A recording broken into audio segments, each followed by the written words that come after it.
Ukraine is in the early stages of its long-anticipated counteroffensive, which was originally expected to take place during the spring. Although officials in Kiev have remained tight-lipped about the details of these operations, President Zelensky confirmed earlier in June that the assault against Moscow's troops was underway. Thanks to everyone who is fighting, who protects and advances our positions. For example, the Bakhmut sector. It is, in particular, the soldiers of the 80th Separate Brigade of the Ukrainian Air Assault Forces. There is forward movement in various areas. I thank you. Thank you for your extraordinary bravery. The Tavria divisions, in conditions of extremely fierce fighting, where the occupiers have air and artillery superiority, there is forward movement. Thank you, soldiers. Thank you for every step and for every meter freed from Russian evil.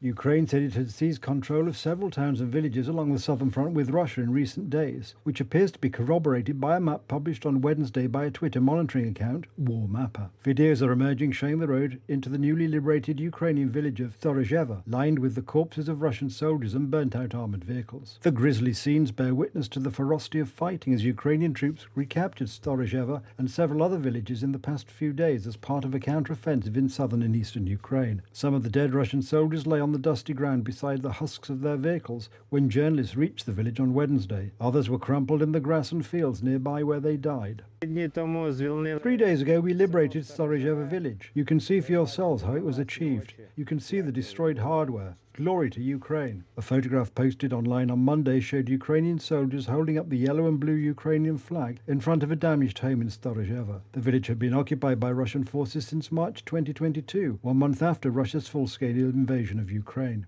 The soldiers said about 50 Russian soldiers were killed in a mopping-up operation and 4 were taken prisoner. Reuters was unable to verify the number of Russian casualties, although corpses were still strewn across the road and nearby fields. Storozheva is one of a cluster of settlements near the Mokry Yali River that Ukraine says its troops have captured since their counter-offensive began.